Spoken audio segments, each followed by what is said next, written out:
I knew something was wrong the second I touched his jacket, and no, I don't mean some woman's intuition crap. I mean literally. There was a thick envelope in the pocket, and it didn't feel like a receipt or a crumpled pack of gum.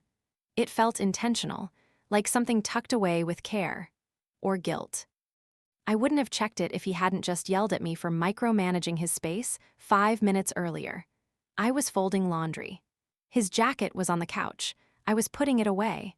I reached into the pocket, and there it was. One of those thick, creamy envelopes that looks like it came straight from a rom-com proposal scene. No return address, no name, just wait, like it already knew what it was going to do to me. I opened it, of course I opened it. And at first my heart melted. It was beautiful.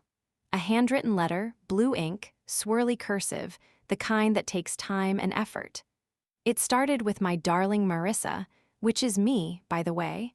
I was like, holy hell, did my emotionally constipated husband just rediscover the postal service in the name of love?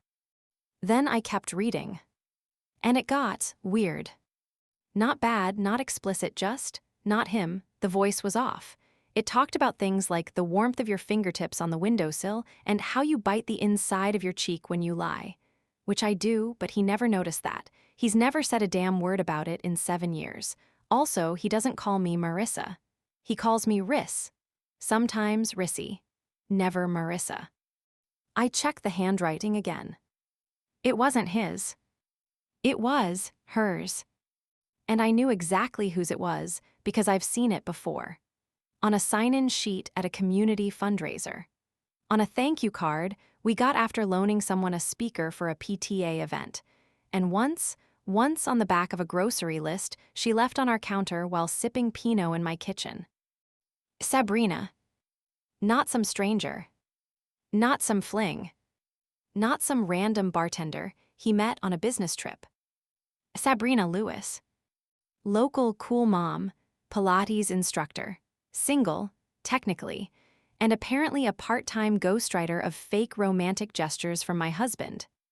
I read the letter again, slower this time, and I realized it wasn't a love letter from him to me. It was a letter from her to me, pretending to be from him. Written in his absence, slipped into his pocket, ready to be accidentally found. And here's the kicker. It wasn't even trying to hide that it was manipulative. It was like reading a script designed to trigger just enough nostalgia to make me question everything. There was a line that said, "Remember when we watched that storm roll in from the lake house porch? I knew then that I would love you forever, even when the skis cleared." Problem is, we've never been to a lake house, but you know who has one? Sabrina's parents. That's when it hit me. This wasn't a confession. This was a setup. They were trying to reverse engineer a breakup. He wanted me to think he still loved me. She wanted me to feel unsure. They were writing me out of the story and handing me a script I didn't write. And it almost worked. For maybe 2 whole minutes, I sat there with that letter pressed to my chest like I was in a Hallmark movie. I almost felt grateful, loved, wanted.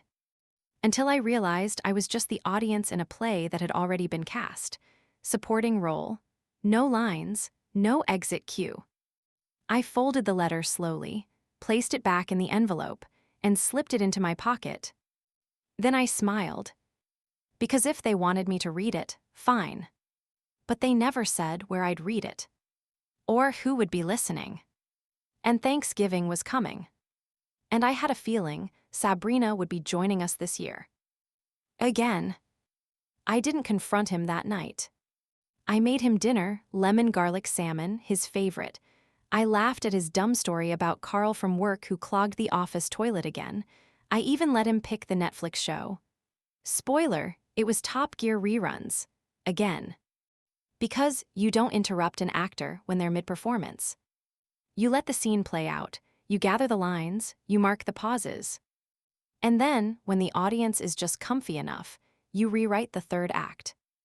I knew I had to be methodical. This wasn't the kind of betrayal that screamed lipstick on a collar. No, this was elegant deception, calculated, a 2-person heist designed to trick the mark into stealing her own exit. It was impressive, in the most infuriating way. So I played along. The next day, I went to Pilates, her studio, of course. Sabrina gave me that tight-lipped smile women use when they think they've won and want to be polite about it. "Marissa, you look so fresh today." Fresh? I hadn't slept. I'd been rereading her love letter like it was a riddle in the Da Vinci Code. I smiled back. "It's probably the mango mask you recommended, life-changing, like truly." I held her gaze too long. She flinched first. Score 1 for me. But the real gem came 3 days later. We were at my in-laws' house for an early Thanksgiving prep meeting. Don't ask. My mother-in-law is militant about casseroles. While Jeff was outside helping his dad with the propane tank, his phone buzzed on the counter. Now listen, I'm not the type to snoop. Except for when I absolutely am. So yeah, I peeked. Notifications were off, but I swiped down and saw the sender. S. Classic, subtle, strategic, stupid. The preview read. "Did she find it yet? You said she always folds laundry on Sundays." Oh. Oh, sweetheart. She really thought she was clever. I took a screenshot, airdropped it to myself like a pro. Later that night, Jeff got in the shower. I grabbed his phone and opened their thread. I didn't go digging for months of history. I knew better. You get lost in that and end up crying over emojis from July. No, I just needed one thing. Something conclusive. And I found it. A photo. Of another letter. Written in that same romantic-ass cursive. But this time, it wasn't addressed to me. It was to him. If she doesn't get the hint, maybe you should just read this to her. Tell her it's from your heart. She might finally leave. I didn't cry. I didn't scream. I didn't even throw the phone. I just stared at it. Felt it burn into my brain like a branding iron. They weren't just lying. They were scripting my exit. Romanticizing my erasure. I left the phone where I found it, sat back down on the couch, and took out a notepad. If they wanted theatrics. Game on. Thanksgiving was 3 days away. And I had a monologue to prepare. I started by transcribing her letter, word for word. Then I highlighted all the best lines. The ones with just enough poetic flair to feel touching, but just enough fakery to smell of sabotage. Then I poured myself a glass of wine and practiced reading them out loud. Soft, sweet, sincere. The kind of tones Sabrina had probably imagined when she wrote it, eyes twinkling, picturing me breaking down, packing my bags, whispering, "I just want you to be happy." Well, he could be happy. She could be poetic. But I was gonna be nuclear. And nothing says family drama like a heartfelt Thanksgiving reading. Thanksgiving morning hit different that year. While other people were peeling potatoes or pretending to be thankful for dry turkey, I was carefully folding her letter into linen place cards. Little paper origami bombs, delicate, discreet, and absolutely devastating. I printed out 4 copies, one for me, one for Jeff's mom, who never really liked me but was about to become my biggest fan, one for Sabrina, yes, she was invited. Family friend status, apparently, and one more placed beneath the turkey carving knife because why not? Let chaos carve the bird. When Jeff asked if I'd help Sabrina set the table, I said, "Of course." He smiled, dumb, grateful, clueless. Sabrina handed me silverware with her manicured fingers and that fake whispery tone like we were besties in a wine commercial. "I hope you don't mind I brought the rosé you liked last year." "Oh, I love it," I said. "Actually, you've inspired a lot of what I love lately." As she blinked. Just once. But it was enough. Dinner began with too much stuffing and not enough emotional preparedness. I waited until Jeff started his usual, "I'm thankful for health, family, and football" speech. He said it every year, like a middle-aged robot powered by carbs and Coors Light. When he finished, everyone clapped. I smiled. My turn. Forks paused midair. I stood up, slow and deliberate, unfolded the creamy envelope from my lap, and cleared my throat. I found this letter recently. It meant a lot to me, really reminded me of what love can sound like when it's not afraid to be raw. Jeff's face paled. Sabrina froze, wineglass halfway to her lips. I began to read, softly. My darling Marissa, sometimes I imagine our hands meeting again at the lake house porch, fingers grazing like we've never been apart. I watched his jaw twitch. I know I shouldn't write, but every time I see you smile and know it's not for me, it kills me a little more. My voice broke, intentionally. Sabrina looked like she wanted to crawl under the table. Jeff tried to interject. Babe, I held up a finger. Let me finish, it's important. Then I dropped the kicker.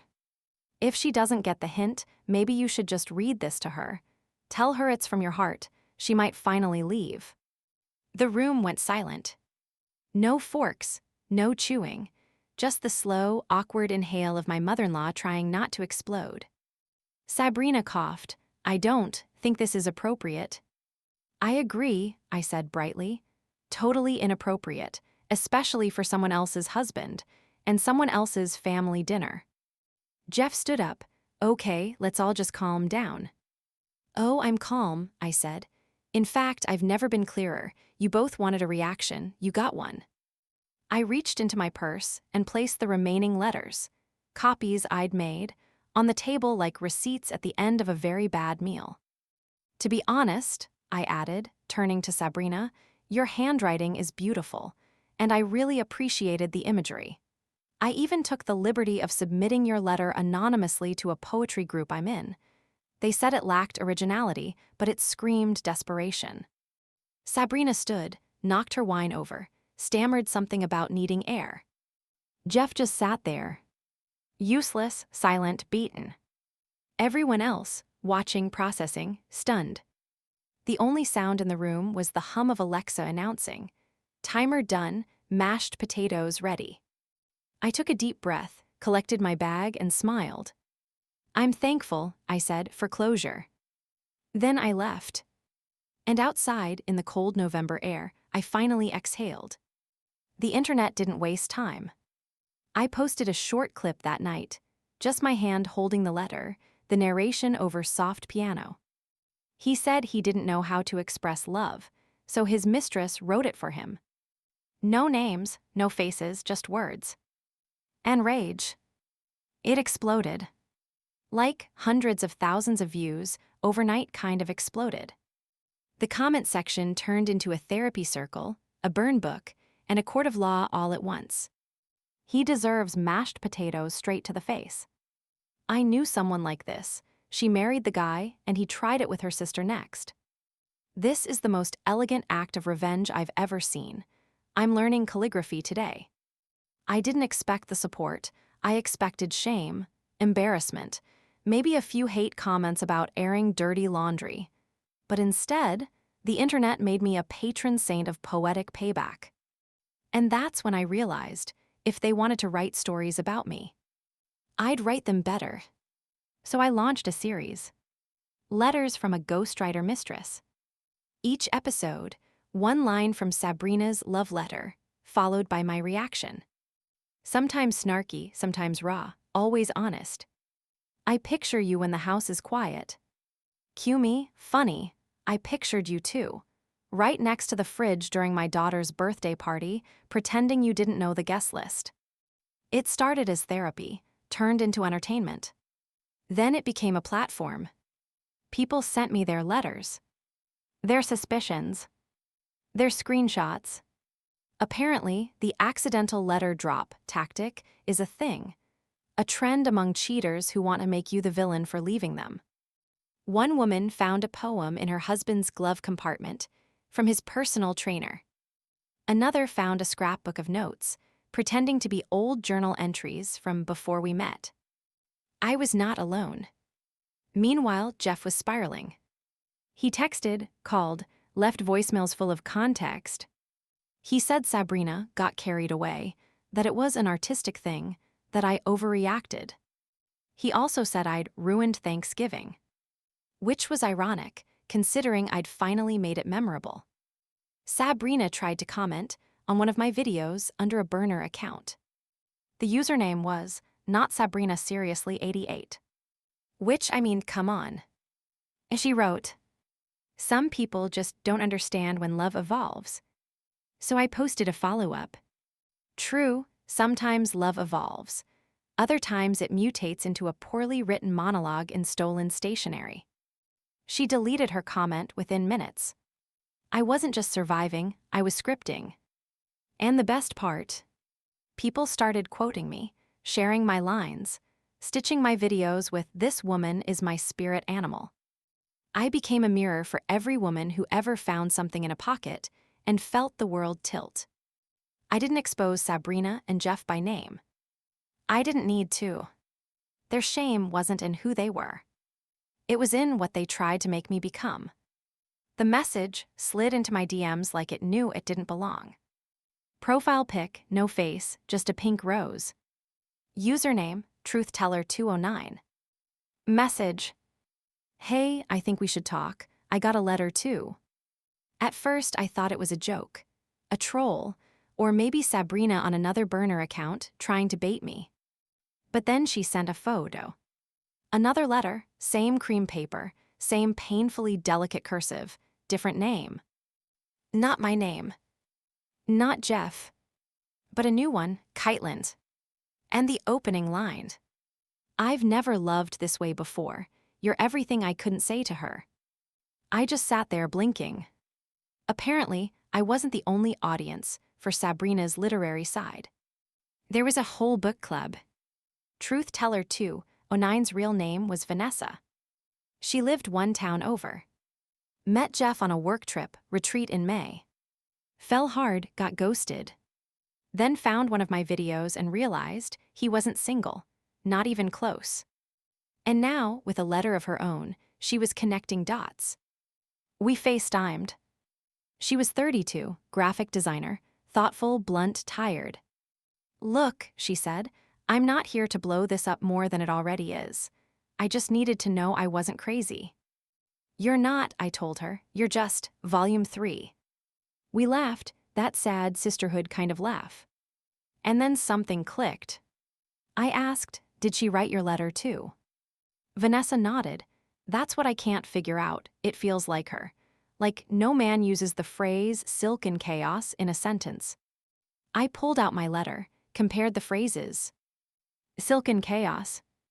Gravity of your absence. I crave your shadows as much as your light. This wasn't just cheating, this was copywriting. They were selling the same fantasy in bulk. Vanessa sent me screenshots. I layered them into a slideshow. Title: The Ghostwriter Chronicles. A man, a muse, and a thesaurus. It went viral in under 6 hours. People were tagging Sabrina in the comments, even though I never mentioned her name. "Is this you, poetry scammer? Your handwriting betrays you, queen." Plot twist, she ghostwrites for Hallmark now. By dinner, Sabrina's Instagram went private. By morning, Jeff's Facebook status changed to taking a break. Whatever that meant. But the real kicker. Another DM. This time, from his sister. So, I just want to say I never liked her, and I knew something was off. Also, I have one of those letters too, from last Christmas. Jeff gave it to Mom and said he wrote it. I kid you not. He gave Sabrina's words to his mother. At that point, I wasn't even mad. I was impressed. Who ghostwrites love for their mom? It was a comedy now, a parody, a bad SNL skit. And me, I was holding the pen. I didn't plan to end it at the school talent show. But fate is funny like that. My daughter Chloe had signed up to sing. It was her first solo, True Colors. Yeah, that True Colors, Cyndi Lauper, pure emotional dynamite. The kind of song that makes you cry over your grocery list if it hits on the right day. Sabrina, oh, she was there, of course. Her niece went to the same school. She walked in like nothing happened. Fresh blowout, oversized scarf, and that strained smile that says, "I do Google my name anymore." I could have ignored her, I really could have. But then she sat directly behind me. and whispered, just loud enough, "How brave of you to still show up." So I turned, smiled, and whispered back, "Thanks, it runs in the family, unlike loyalty." As she blinked, clenched her jaw, turned pink, and I knew this was the moment. During the break between acts, I walked over to the teacher organizing the event. "Hi," I said. "I'd like to do a short reading before my daughter goes on, just a note of encouragement. I wrote something for the parents." Because I had written something. Technically, I just hadn't authored it. When they called me up, I walked onto the stage with one of the letters in my hand. Creamy paper, swirly script, deadly contents. I looked out at the crowd of moms, dads, kids, teachers, and Sabrina. "Hi everyone," I said.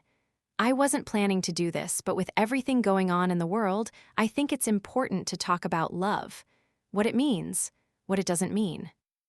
A few polite nods. Sabrina stiffened. "I found a letter recently that said, 'I crave your shadows as much as your light.'" I looked straight at her. And I thought, wow, that's beautiful, but it's also something someone might say when they're trying to be deep, and instead are just being deceitful. People chuckled. It also said, "If she doesn't get the hint, maybe you should read this to her. Tell her it's from your heart."